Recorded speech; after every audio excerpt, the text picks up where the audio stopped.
No one should be here scared of the devil. A'udhu billah. He's weak. He's scared of the believers. When the adhan is gone, what does he do? He runs away farting, the hadith said. He's scared of the adhan. He runs away farting. He's weak. But he's strong over who?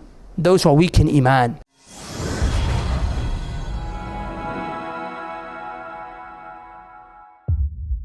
The topic of discussion today is on the issue of money, right? Now, money is something that Allah Azza wa Jal,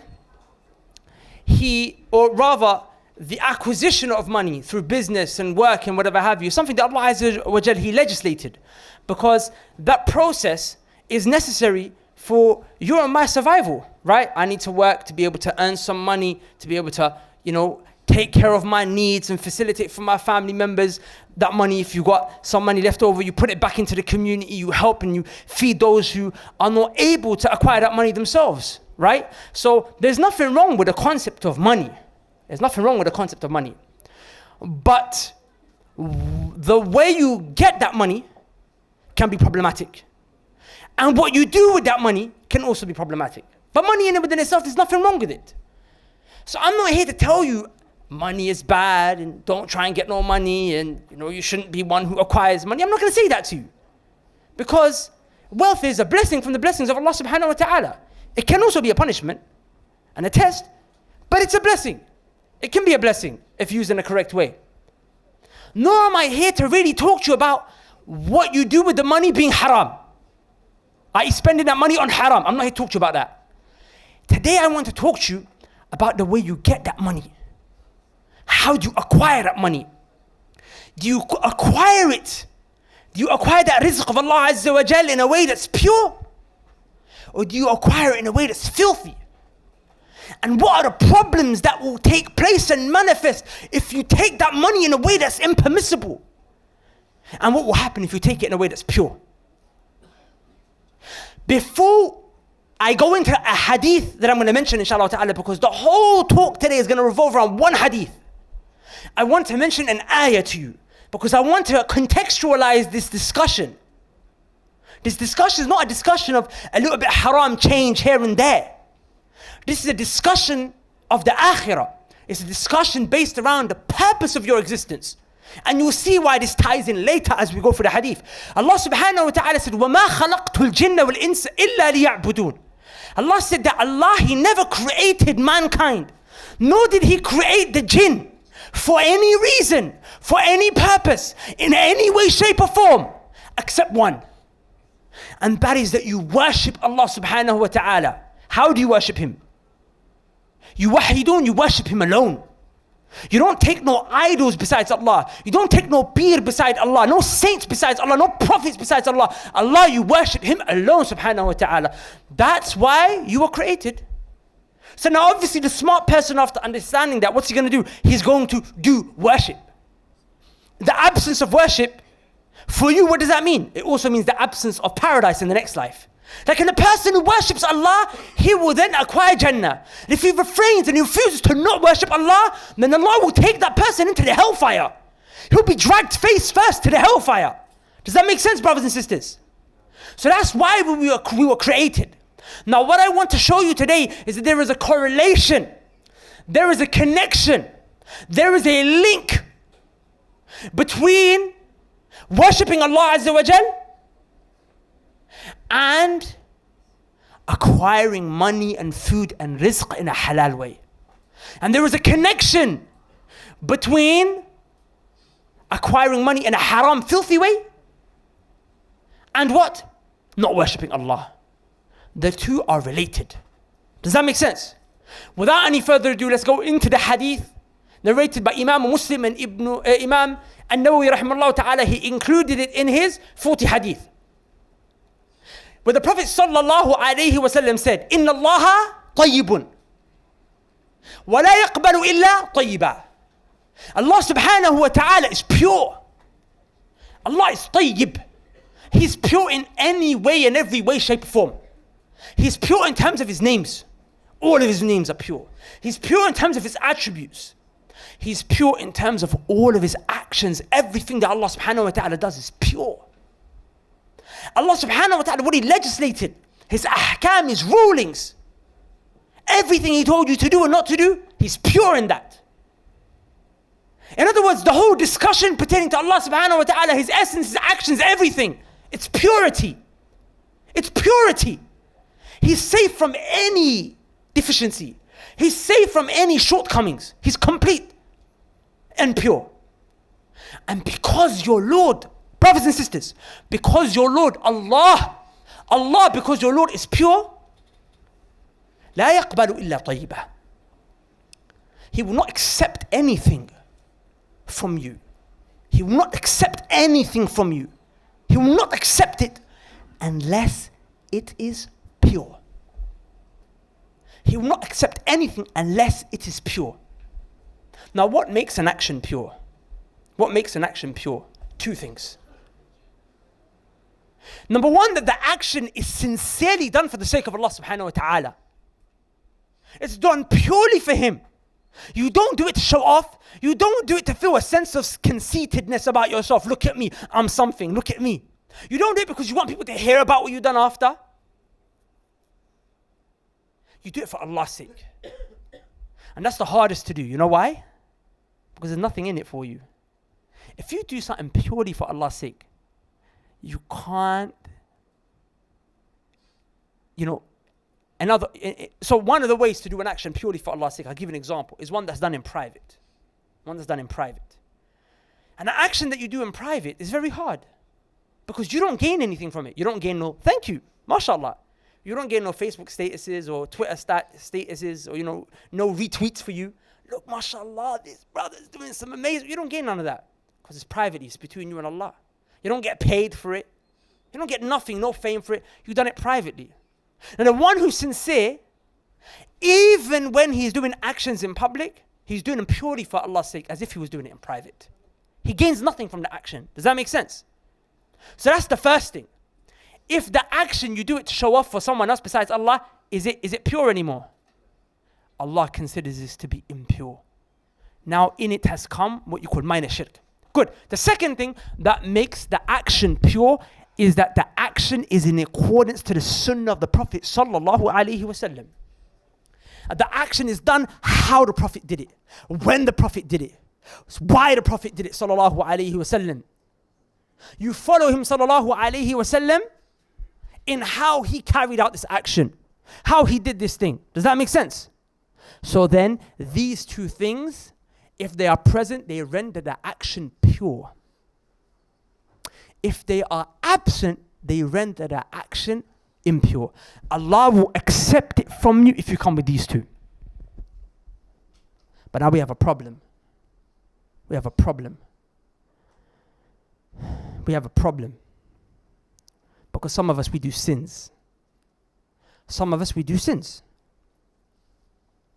Some of us, we do a lot of sins. Sometimes we have sins in terms of the money that we acquire. Sometimes it's sins that have got nothing to do with money. It's got nothing to do with selling drugs, fraud, selling alcohol, riba, interest-based contracts and clauses and mortgages. And it's got nothing to do with that. It's just sins. You got a problem. You know why? Because Allah subhanahu wa ta'ala said something in the Quran. Allah subhanahu wa ta'ala said, إِنَّمَا يَتَقَبَّلُ اللَّهُ مِنَ الْمُتَّقِينَ. Allah subhanahu wa ta'ala, He accepts what? Only from those.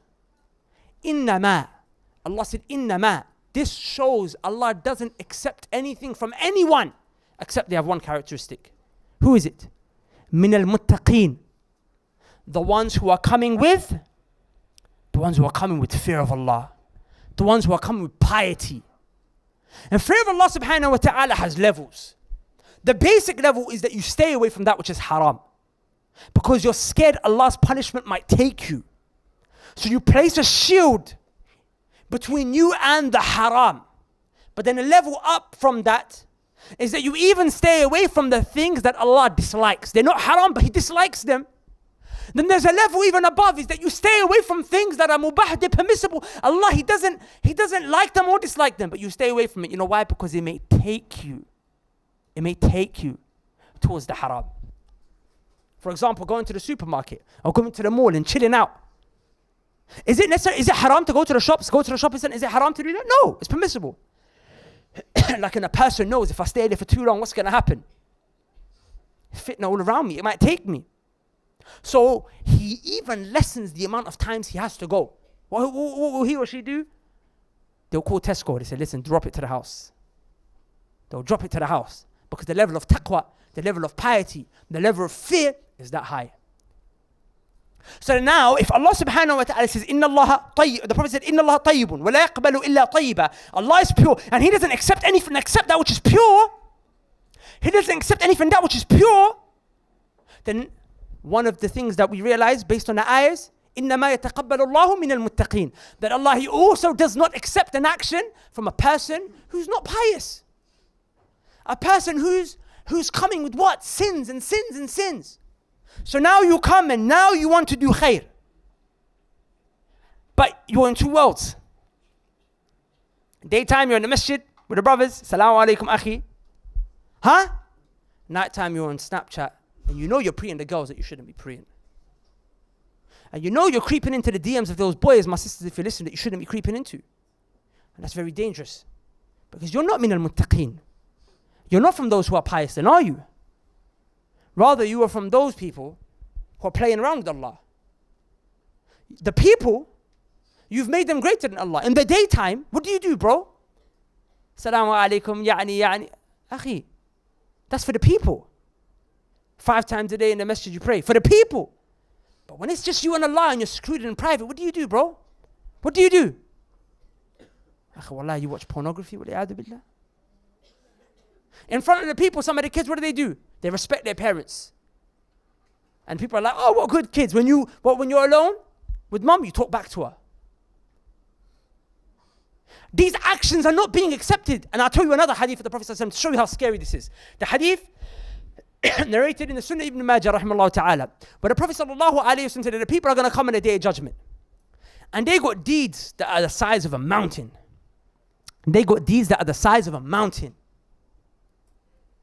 And all of those deeds are going to become what? Nullified. Haba'a manthura. They're going to become scattered particles.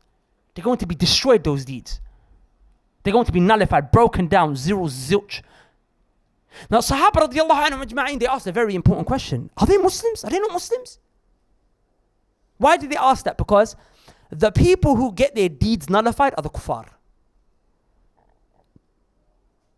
What did Allah subhanahu wa ta'ala say? لَإِنْ أَشْرَكْتَ لَأَحْبَطَنَّ عَمَلُكَ. If you have done shirk, Muhammad, had you done it, I would have made all of your actions zero. I would have destroyed all your actions. So then now, Sahaba confused because only the kuffar, the mushrikeen, they're the ones whose actions go zero. A Christian can give away his house to charity. Is it going to be accepted on the day of judgment? It's going to become a big fat zero, bro. Because the basis, the foundation, which is La ilaha illallah, is missing from this kafir. Does that make sense? So then now, the Prophet ﷺ responded. He said, no, rather, they are Muslims. Not only that, they pray like you. They do hajj. They fast. These are people that do righteous actions. Bro, some of us here ain't done hajj. Some of us don't pray the night prayer. They do. But why is it the deeds are being nullified? Why is it that's not being accepted? Why is it becoming zero, zilch, nullified? Why is that happening? Why? Because the Prophet ﷺ said that when they're alone, they do the filthiest actions. They do the filthiest deeds. They do the most disgusting, despicable. A'udhu billahi minash shaitan rajim. They do whatever. My brothers and sisters, when you're in the darkness, don't forget that the one who created the darkness can see you. And don't be a person who you place the people higher than Allah. Some people, wallahi, they will not watch certain filthy things on the internet because they have a pet in the room. It's like, oh, my pet's looking at me. So they move the pet out of the room. Sometimes there's a disabled person in the room. You wouldn't do things like that in front of a disabled person. But you do it in front of Allah. So you made Allah lower than an animal. You made Allah lower than a disabled person. Did you do that really? So fear Allah subhanahu wa ta'ala in public and private if you want your deeds to be accepted. Then we go to the rest of the hadith. The Prophet sallallahu alayhi wasallam, after mentioning that, what did he say? He said, إِنَّ اللَّهَ أَمَرَ الْمُؤْمِنِينَ بِمَا أَمَرَ بِهِ الْمُرْسَلِينَ. after he mentioned that, because we're on the topic of purity, so now the Prophet is going to go into the issue of rizq, money, halal income, halal food. Because it's all about purity, right? So first we start off by Allah is pure. Then Allah only accepts pure. What's purity? And it is only the pure one, the people who are pious, who Allah accepts from. Now let's get on to the actual point that we wanted to actually discuss. إِنَّ اللَّهَ أَمَرَ الْمُؤْمِنِينَ بِمَا أَمَرَ بِهِ الْمُرْسَلِينَ. Allah subhanahu wa ta'ala, He commanded the believers to do something that He also commanded the messengers to do. This is important now. Because this is not just something that's specific for you guys. Allah told the messengers to do this as well. And then the Prophet mentioned 2 verses from the Quran. Ya ayyuha rusul. Allah said, "O messengers, كُلُوا مِنَ الطَّيِّبَاتِ وَاعْمَلُوا صَالِحًا." Eat. Allah is telling the messengers, eat. مِنَ الطَّيِّبَاتِ. Eat from things that are pure. Eat from things that are pure. وَاعْمَلُوا صَالِحًا. And do righteous actions. And do righteous actions. So, كُلُوا مِنَ الطَّيِّبَاتِ. Eat from that which is pure. This can mean 2 things. 2 things. There are 2 ways.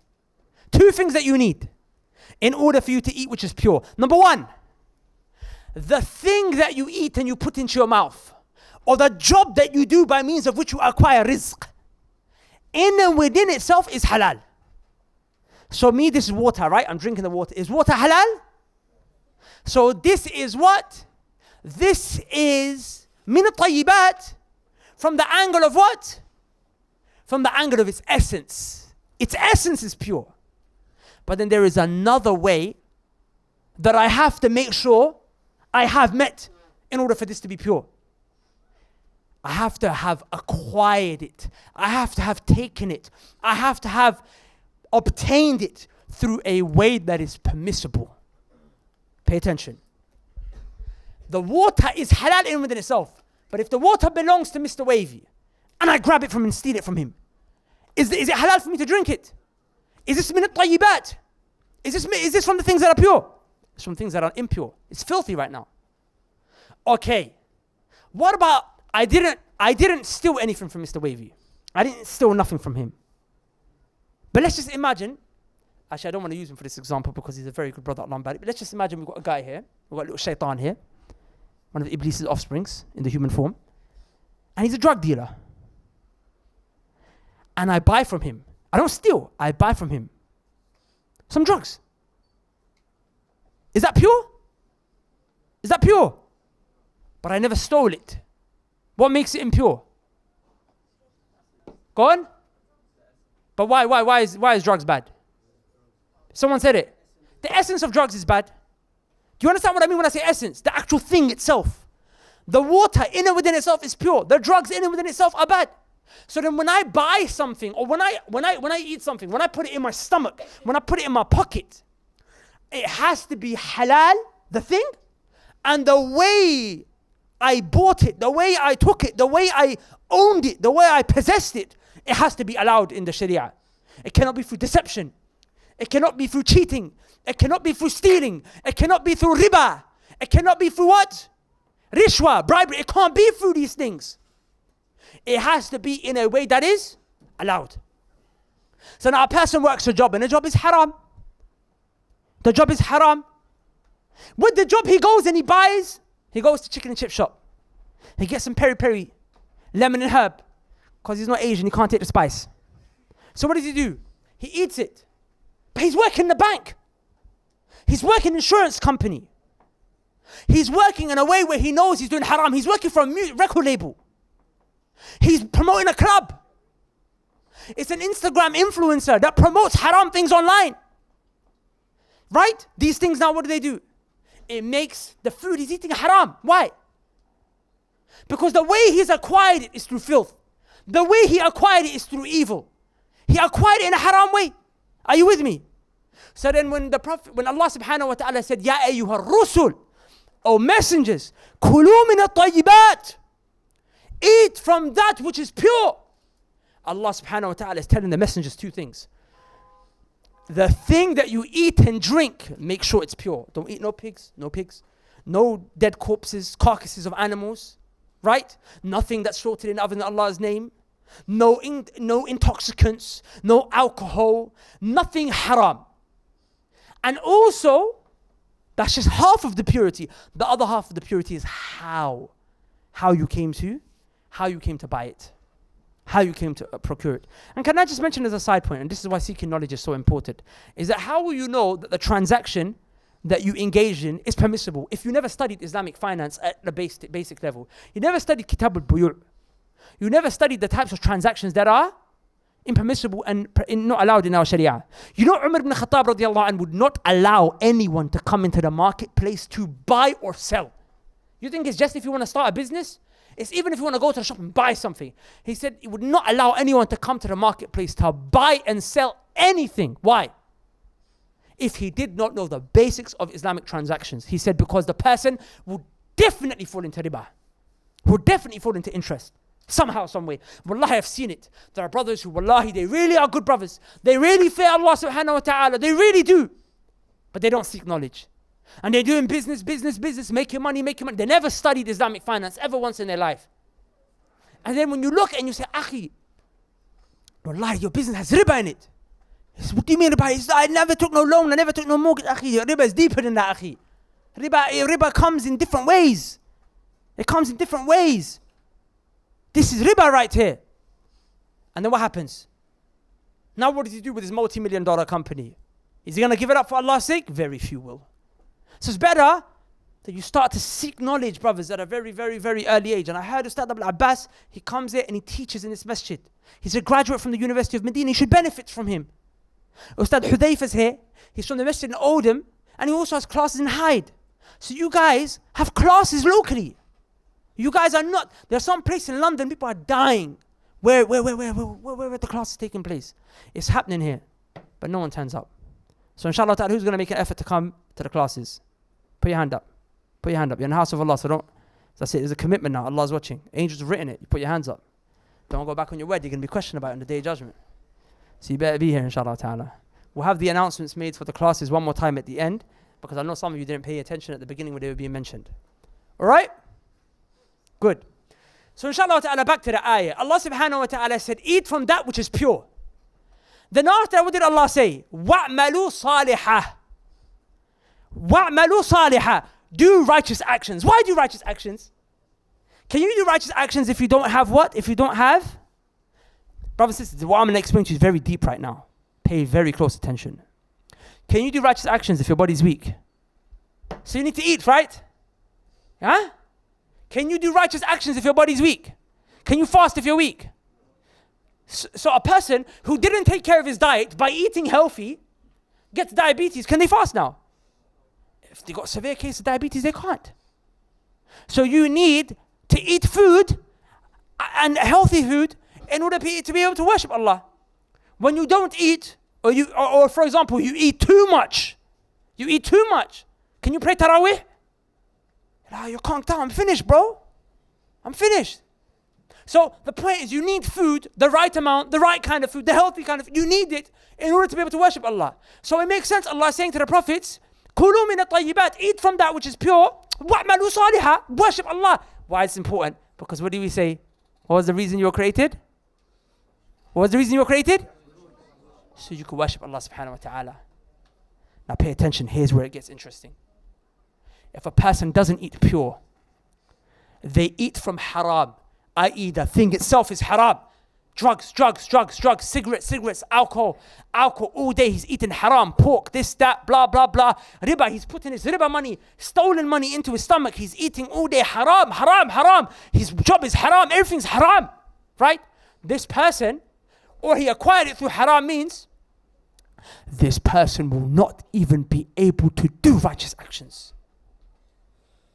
They will not even be able to do righteous actions. Eating haram, working haram money. It is an obstacle between you and worshipping Allah. It is an obstacle between you and obeying Allah. It is an obstacle in you, between you and fulfilling the purpose for which you were created. And if you don't fulfill this purpose, my beloved brothers and sisters, you will go to the hellfire. May Allah protect you. May Allah save you and me and all of the Muslims, ameen. But this is not a joke. Hellfire is not a small place. The Prophet ﷺ said a stone was thrown into the hellfire tens of thousands of years prior. I think the hadith was 70,000 years if I'm not mistaken. The throne was thrown into the hellfire. And the Prophet said the stone just now touched the bottom. That's how big hellfire is. That's how massive the hellfire is. That 70,000 years a stone was falling, 70,000 years later it dropped. And what did Allah subhanahu wa ta'ala say? Allah said, I'm going to fill up the hellfire with the human and the jinn. That massive place, 70,000 years it takes for one stone to drop. Allah said, I'm going to fill up the hellfire with that place. I'm going to ram it packed full to the point where hellfire is satisfied. So brothers, that's very scary. My sisters, that's very scary. You need to make sure you eat halal so that you can do halal. And I'll tell you a story to show you what comes as a result of eating halal. There was a man from the Salaf called Mubarak ibn Wadah al-Hanzali. Mubarak ibn Wadah al-Hanzali rahimahullah ta'ala. And he was a gardener. He used to work in the garden of a very rich man. And in this garden there used to be pomegranates. So the owner of the garden went to his guy, Mubarak, and he said to him, bring me the sweetest, you know when it's a hot day, you want something sweet, bring me the sweetest, juiciest pomegranate. Bring it for me. So Mubarak, he tried his best. He went, he picked up a pomegranate, he brought it to the master. He opened a pomegranate, ate it, spat it out. He said, what is this? He said, I told you to bring me what? To bring me the sweetest, the tastiest, the juiciest pomegranate. And you bring me this? Do you not know what a juicy pomegranate is like? He looks at him and he says, I don't know. What do you mean you don't know? You've been in this garden, you've been working here. Your job is to work with the pomegranates. My garden's filled with pomegranates. How is it that you cannot bring me and you cannot identify a pomegranate that's sweet, that's juicy? He looks at his master and he said, the reason I don't know is because I never once in my life, I never ate one. The master's confused. Don't you have lunch breaks? Don't you have breaks? You're in a garden of pomegranates. Why have you not eaten a pomegranate? Do you not like these pomegranates? He looks at him and he says, you never once gave me permission to eat it. The man was shocked. He said, wow. You never once gave me permission. Years he's been working there. He never ate it once. Why? Because it would have been haram. See, the pomegranate is what? The pomegranate is pure, in and within itself. But he would have acquired it through a way that is haram. It would have been stealing. But how many of us, it wouldn't even come to mind. You wouldn't even think bro, it's not that deep. I work here, it's not that deep. The man was shocked. And the man realized this man standing in front of me is a righteous man. He said, I'm going to marry you to my daughter. You want to get married to me, brothers? Let the uncles in the masjid see you make halal money, bro. Let them see you eating halal chicken, bro. Let them see you some halal chicken, akhi. Uncles realize, inshallah ta'ala. Get a job in the chicken shop. Don't ever eat a single chip. Unless the owner tells you. And hopefully he'll marry you off to his daughter. Any uncles that own chicken shops? Pizza shops? Come on, there's a couple of restaurant owners here, I know. They're saying, listen, I'm not marrying my daughter to none of you guys. I do not these, bro. I'm playing. The point of the matter is, my beloved brothers and sisters. That the man married him off to his daughter. And then they had a son. Have you ever heard of a man called Abdullah ibn Mubarak? Put your hand up if you heard of a man called Abdullah ibn Mubarak. From the greatest scholars of the Salaf, from the greatest of scholars who ever walked the face of this earth. That was his son. What is one of the benefits we take from that? It's not just that you'll be able to do righteous actions when you eat halal, but your children that will come out from you, Allah will make them pure. Allah will make them pure. There was a brother in America, he used to, in America, it's a bit different. Like, here the Muslims are a bit more, you'd be shocked. I know you it looks like the Muslims are in a bad place here, in America, in a very bad place. The average righteous guy who pray 5 times a day, go to the masjid, he will own a shop in which they sell alcohol. Have you ever heard of a 7-Eleven? Have you had a 7-Eleven? That's common in America. So basically this guy, this brother, he owned a shop in which he sold alcohol and hot dogs are served. He'll never drink the alcohol himself. He says it's for the kuffar. But it's haram, of course, right? He sat down one day, he realized his mistake and he said, this is haram for me. I am not allowed to do this. He made tawbah and he lost all his money. He struggled financially for years. Eventually he had a daughter. He thought to himself, I lost all that money, but Allah gave me a daughter, alhamdulillah. His daughter was 3 years old. And by the age of 3, she had memorized 2 juz of the Quran. Juz Amma and Juz Tabarak. From Nas to Tabarak alladhi biyadihi al-mulk. How? Some of us, we wonder why our children are acting a certain way. Brothers, wallahi, we gave them haram to eat. We fed our children haram with our own hands. And those of you young brothers, pay attention. You're going to have children one day. My young sisters, you're going to have children one day. Don't throw your children into the hellfire. Don't cultivate your children upon that filth. Some people, what? They are cultivated. They are nourished in haram. Wallahi, very scary hadith of the Prophet ﷺ. He said, the body, the jasad, the lahm, the meat, the flesh, that sprouted min as-suhd, from haram. The seed, the child, the flesh that grew, the human being that grew out from haram. And nar, the fire, it has rights over it. The hellfire, it has a haqq over you.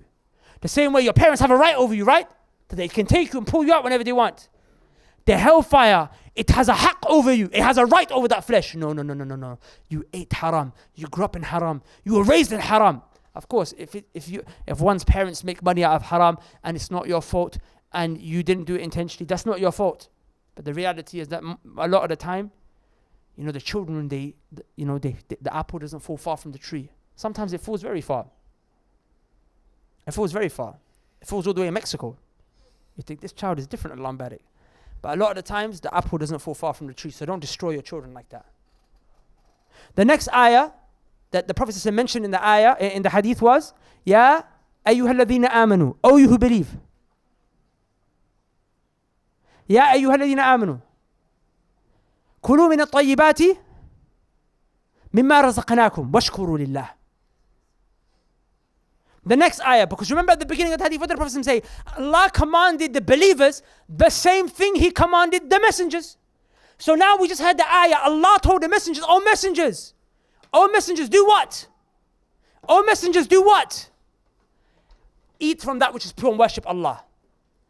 Then He said an ayah where Allah told the believers to do the same thing. O you who believe, Ya ayyuhalladhina amanu, Kulu min at-tayyibati mimma razaqnakum. Eat from that which is pure, that Allah has given to you.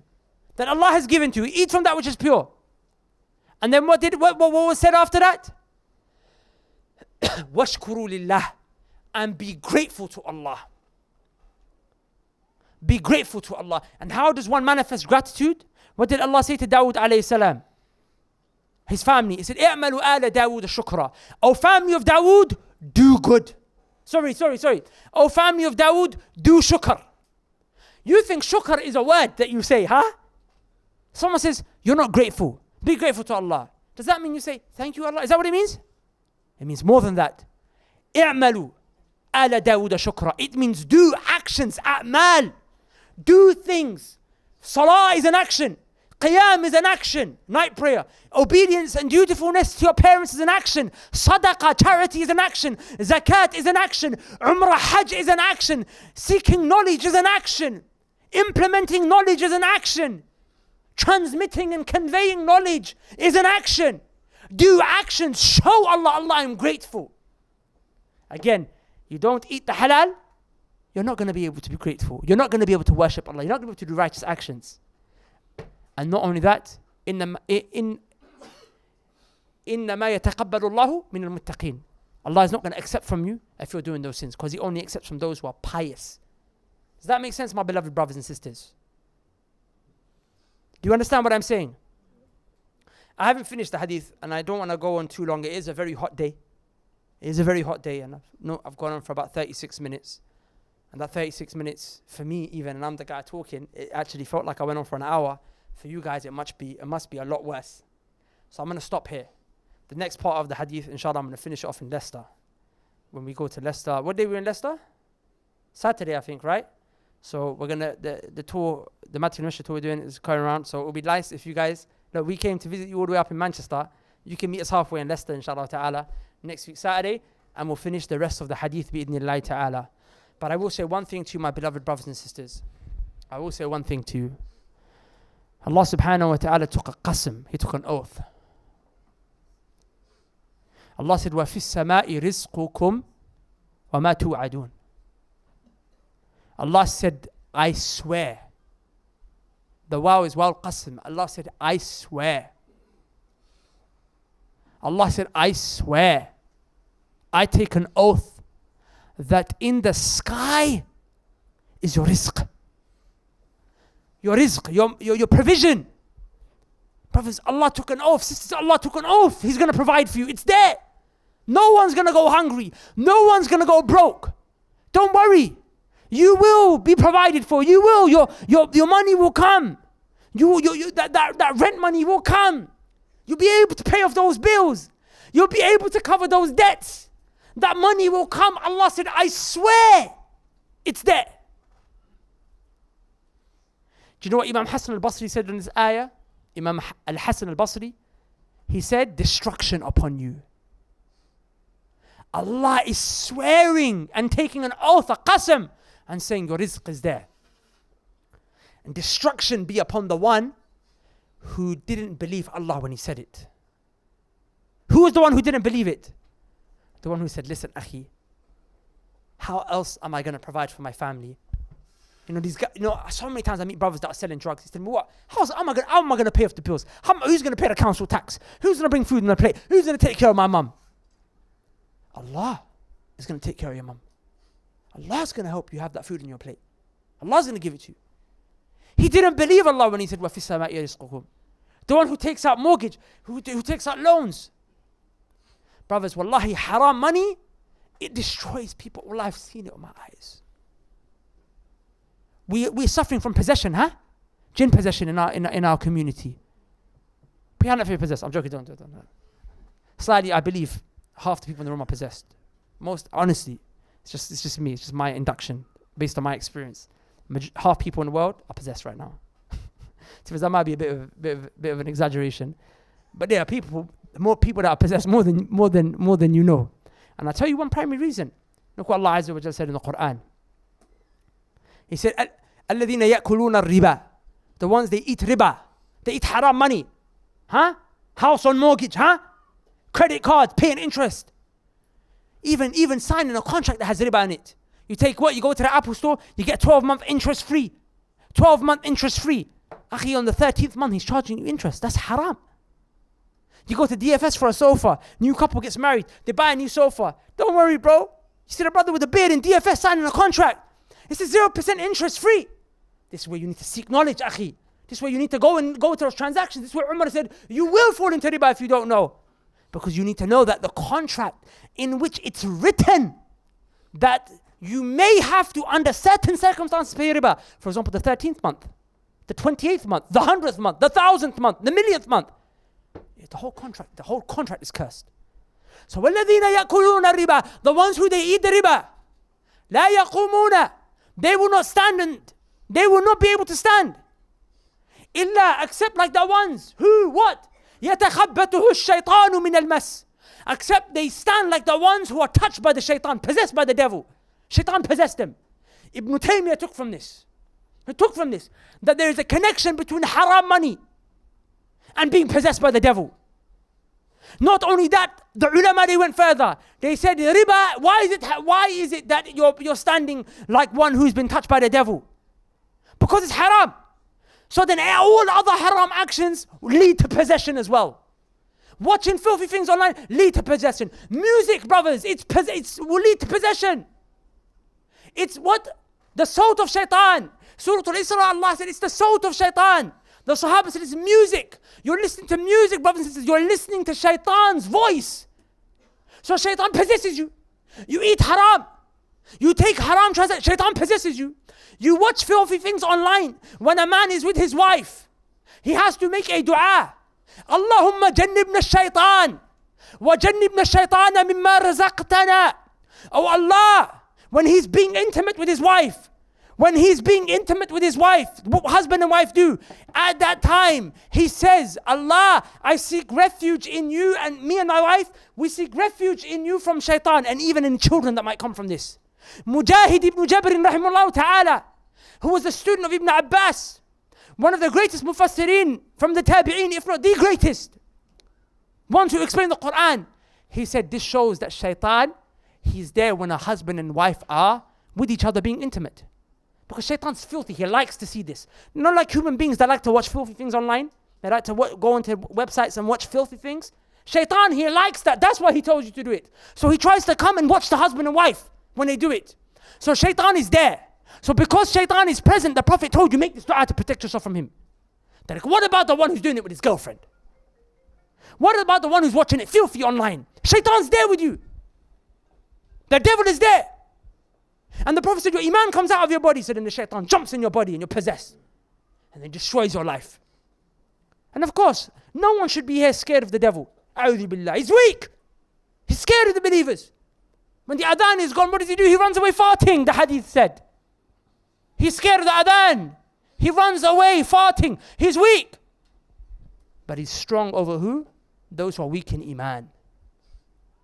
He's strong when your iman is weak. He's weak when your iman is strong. Subhanakallahumma wa bihamdika ashhadu an la ilaha illa anta astaghfiruka wa atubu ilayk.